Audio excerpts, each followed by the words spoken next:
सबसे पहली जो खबर है वो है कि इस्लामाबाद को इस वक्त तहरीक इंतशार का शिकार नहीं होने दिया जाएगा। इस बार मईशत को निशाना नहीं बनाने दिया जाएगा।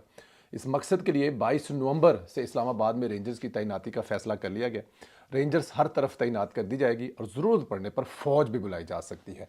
लेकिन रेंजर अपना काम जो है मेरे ख्याल में वही पूरा करेगी। कल एपिक्स की कमेटी के इजलास के बाद ये फैसला हो गया कि बस अब बहुत हो गया, मज़ीद बर्दाश्त जो है वो नहीं किया जाएगा। कल के एपिक्स कमेटी के इजलास का दिलचस्प अहवाल सामने आया। इजलास में शहबाज शरीफ ने आर्मी चीफ, DGISI समेत अहम शख्सियात ने भी शिरकत की। तो जो इजलास ज़ाहिर है वो वज़ीर आज़म बुलाते हैं, वक़्त के हुक्मरान जो हैं वो बुलाते हैं, और उसमें अस्करी क़यादत के जो आला ओहदेदारान हैं जो लीड कर रहे हैं अपने अपने महकमों को, जैसे IMI है या ISI है या दूसरे जो अदारे हैं, और ख़ास तौर पर जो चीफ ऑफ आर्मी स्टाफ हैं इसमें भी वो भी इसमें मदऊ होते हैं। अंसार अब्बासी साहब बताते हैं कि मंगल को होने वाली एपिक्स कमेटी के इजलास में कमेटी के एक अहम रुकन ने वज़ीर आला खैबर पख्तूनख्वा अली अमीन गंडापुर को नसीहत की कि वो खैबर पख्तूनख्वा एहतजाजी रैलियाँ पंजाब लाने से ग्रेज करें, क्योंकि ऐसे सियासी इकदाम से बैनुल सूबाई अहम हम आहंगी को नुकसान पहुँचता है। और ये बात मेरे ख्याल में ठीक पहुँचाई है कि आप हर रोज़ ये जो एक ड्रामा करते हैं, एक सूबे से दूसरे सूबे पर या एक सूबे से मरकज़ पर जो हमला करने की आप हर रोज़ एक ड्रामा करते हैं, वो किसी भी तरह मुनासिब नहीं है। एक दिन ये भी तो हो सकता है कि आपको फिर ना रहें, आप हुकूमत ना रहे आपकी, फिर मतलब मरकज़ से तो भी कोई ऐसी ऐसी चीज़ें की जा सकती हैं जिसके ज़रिए आप भी डैमेज हो सकते हैं। तो ये इसलिए थोड़ा सा इस पर करें। अजलास में गंडापुर से कहा गया कि PTI को खैबर पख्तूनख्वा से मुजाहरीन लाने के बजाय पंजाब में अपने कारकुनों को सियासी तौर पर मुतहर्रिक करना चाहिए। कितना खूबसूरत मशवरा दिया है कि बजाय आप KPK से सियासी कारकुन लाएँ, जलसे जुलूस करें, जो आपकी पंजाब में क़यादत है या जो पंजाब में लोग हैं उनको मुतहर्रिक करें, उनको करें कि ताकि वो यहाँ पर आप जलसा जुलूस हो तो वो लोग आएँ। क्योंकि अगर देखा जाए तो इस वक्त पाकिस्तान तहरीक इंसाफ सिर्फ और सिर्फ KPK में रह गई, बाकी किसी जगह पे तो उसका नामो निशान भी नहीं है। और इसमें मेरे ख्याल में कोई शक भी नहीं है, हमें किसी जगह पर कोई ऐसी चीज़ नज़र आती भी नहीं है। एक बाखबर ज़रिए ने बताया कि वज़ीर आला पंजाब मरीम नवाज़ ने पहले ये मसला उठाया, कैसे खैबर पख्तूनख्वा के वज़ीर आला की तरफ से पेशावर से इस्लामाबाद तक एहतजाजी रैलियों की क़यादत करते हैं।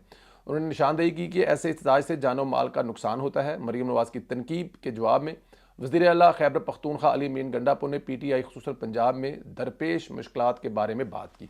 ये उनका हक है, वो बात करनी चाहिए। अगर उनको कोई पंजाब में किसी किस्म की मुश्किल हो रही है तो वो बात कर सकते हैं। मेरे ख्याल में ये इजलास भी इसीलिए है, और ये इजलास जो है ये खुसूसी तौर पर अली अमीन गंडापुर की फरमाइश पर बुलाया गया, तरले और मिन्नत पर बुलाया गया, उनके ख़त लिखने पर बुलाया गया। क्योंकि इजलास था, लेकिन शहबाज साहब की जो है वो वज़ीर आज़म साहब की जो तबीयत है ख़राब होने के बायस ये इजलास कैंसिल हो गया था। लेकिन दोबारा उन्होंने ख़त लिखा, नहीं भाजन आओ सुनो साढ़े तरले मिन्नतां, सानू माफ़ी दो। तो ये अच्छी बात है जब आप पंजाब में अपने मसाइल के हवाले से बात कर रहे हैं वज़ीर आला पंजाब से। गंडापुर ने इमरान खान के मुतल्लिक भी बात की। PTI के बानी चेयरमैन 1 साल से बगैर किसी जुर्म के जेल में कैद हैं। उन्होंने शिकायत की कि हमारा लीडर जेल में है, हमारे कारकुनों को तंग किया जा रहा है। एपिक्स कमेटी के इजलास में शरीक एक ज़रिए ने बताया कि मरीम नवाज़ का लब्बो लहजा सख्त था, लेकिन गंडापुर ने अवामी तासर के बरक्स पुरस्कून अंदाज से जवाब दिया। ताहम दोनों वज़ीर आला के दरमियान में किसी किस्म की कोई बहस नहीं हुई। मरीम नवाज़ का लहजा इसलिए सख्त है कि मरीम नवाज़ सुबह शाम मेहनत कर रही हैं।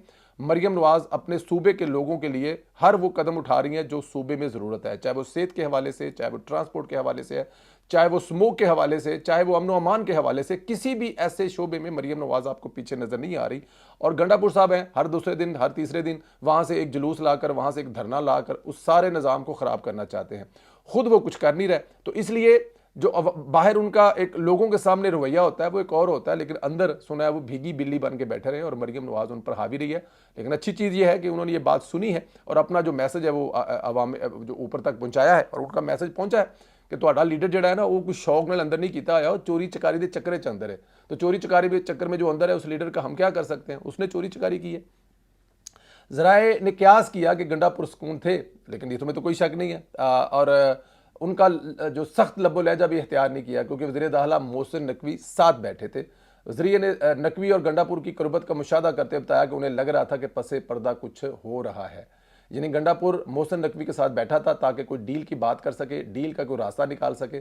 जब ज़रिए से पूछा गया कि क्या गंडापुर कमेटी के किसी और रुकन ने PTI हुकूमत या इस्टेब्लिशमेंट के दरमियान मुज़ाकरात के हवाले से बात की, तो उन्होंने कहा कि अजलास में ऐसी कोई बात नहीं हुई।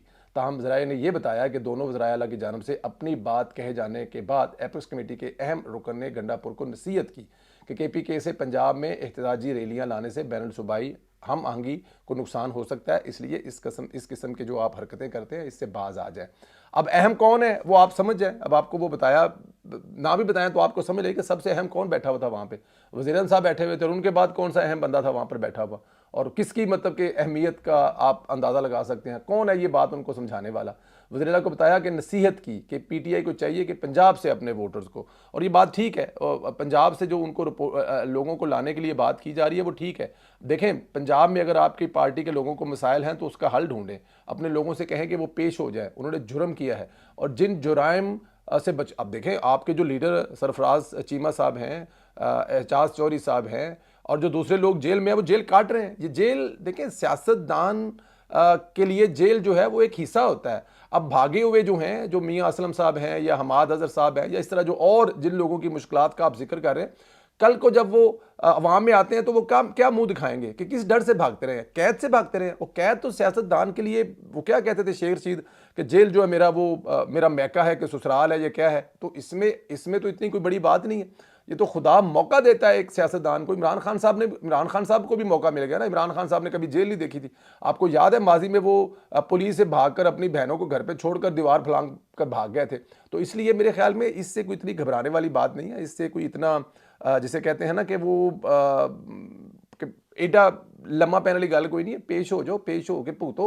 6 महीने रहेंगे, साल रहेंगे जेल में, लेकिन जेल से बाहर निकलेंगे तो बड़े लीडर बन चुके होंगे। चाहे आप झूठे भी हों, चाहे आप नकम्मे भी हों, चाहे आपने कुछ ना किया हो, लोगों की हमदर्दियां आपके साथ होंगी। जेल जो होती है वो सियासी लीडरों को, झूठों को, चोरों को, उचक्कों को बना देती हैं।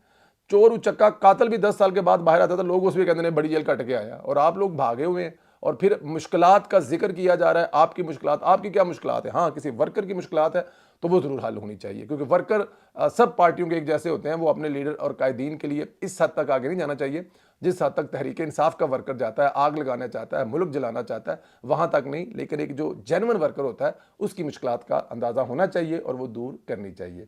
इसके अलावा जो खबर रिपोर्ट हो रही है वो ये है कि गंडापुर ने आर्मी चीफ आसिम मुनीर से अकेले में बात करना चाहिए, लेकिन उन्होंने मना कर दिया और सरगोशी को खुद सरेआम बयान करते कहा जो कहना है सबके सामने कहो। अच्छा, ये भी एक रिपोर्ट किया जा रहा है कि गंडापुर साहब जो हैं उन्होंने कोशिश की कि आर्मी चीफ के साथ उनकी कोई 2 मिनट की लहदगी से बात हो जाए तो वो उनको बता सके, खान साहब का पैगाम उनको पहुंचा सके। बल्कि खान साहब की वो लिखी हुई माफ़ी की पर्ची जो गंडापुर की जेब में थी वो किसी तरह से इमरान खान जो आर्मी चीफ को पहुंचा सके। लेकिन मेरा ख्याल है कि जैसे ही उन्होंने सरगोशी करने की कोशिश की, अलहदा से मिलने की दरख्वास्त की, 2 मिनट मांगे, तो आर्मी चीफ ने वहाँ पर कहा कि आपने जो कहना है सबके सामने कहें, अकेले में ऐसी कोई बात नहीं है जो आपने मुझसे करनी है, क्योंकि यहाँ पे जितने मेहमान आए हैं मेरे लिए सब बराबर हैं और आप अपने अपने सूबे के वज़ीर आला हैं। जो भी बात करनी है सबके सामने बात करें और सबके सामने जो बात हो जाएगी वही बात है। और फिर वैसे भी आर्मी चीफ साहब को इस बात को तो पता ही है क्या बात करेंगे, और उस बात का जवाब जो है वो आपकी सियासी क़यादत ने देना है, अस्करी क़यादत ने नहीं देना। यही उनका मतलब था। और गंडापुर को ये बात समझ भी आई है कि जो मिलना है अब इसी रास्ते से होकर मिलना है। माफ़ी मिलनी है तो वो वज़ीर आज़म शहबाज शरीफ और सदर आसिफ अली ज़रदारी के रास्ते से होती हुई मिलनी है, और किसी ने माफ़ी नहीं देनी। और ये बात मेरे ख्याल में गंडापुर को समझ आ गई है।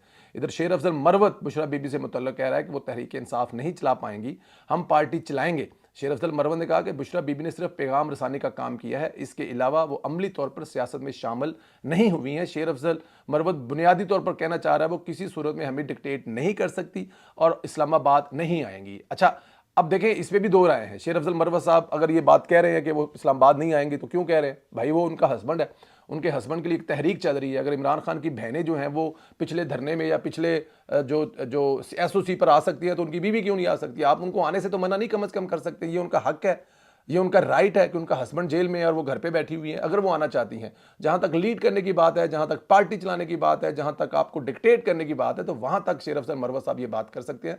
लेकिन इस्लामाबाद आने से या अपने हस्बैंड के लिए जो प्रोटेस्ट होने जा रहा है, जो एहतजाज होने जा रहा है, उसमें वो साबिक़ खतून अव्वल को मेरे ख्याल में किसी भी तौर पर मना नहीं कर सकते। मेरा ये ज़ाती ख्याल है। माजी में ऐसा हुआ है जिन जिन सियासतदानों पर, अभी देखें शाह महमूद कुरैशी साहब की बेटी जो है हमने कभी देखी नहीं, उनकी जो पुरानी तस्वीरें आप देखते हैं वो कॉलेज दौर की या हॉस्टल दौर की या यूनिवर्सिटी दौर की या अब्रॉड की तस्वीरें, वो तस्वीरें तो वो लगती नहीं है जो आजकल वो सियासत कर रही हैं। तो अपने बाप के जेल जाने के बाद वो सियासत कर रही हैं, राइट है, हक है।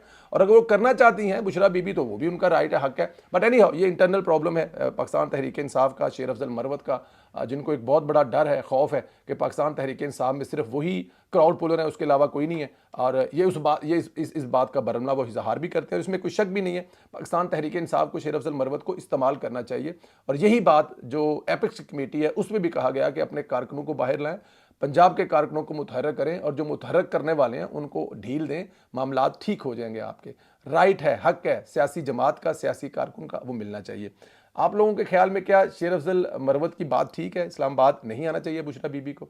और दूसरी, गंडापुर साहब कौन सी बात आर्मी चीफ के कान में कहना चाहते थे या अलैदगी में जो उन्होंने उनकी बात नहीं सुना? तीसरा, इस पर भी राय का इजहार करें कि क्या होने जा रहा है, क्या इस एपेक्स की कमेटी के बाद भी गंडापुर साहब एक जुलूस लेके आएंगे, या उनको ये बात समझ आ जाएगी और ये जलसा जुलूस कैंसिल हो जाएगा, और फौज जब संभाल लेगी इस्लामाबाद का निज़ाम तो फिर पाकिस्तान तहरीक इंसाफ क्या करेगी? इन तमाम सवालात का जवाब दें इंशाल्लाह अगले वीडियो में आपसे फिर मुलाकात होगी। अल्लाह पाक आप लोगों को अपने हिफ्ज़ मान रखे। मेरी दुआएं आपके साथ हैं। चैनल को ज़्यादा से ज़्यादा सब्सक्राइब करें, बेल आइकन को प्रेस करें।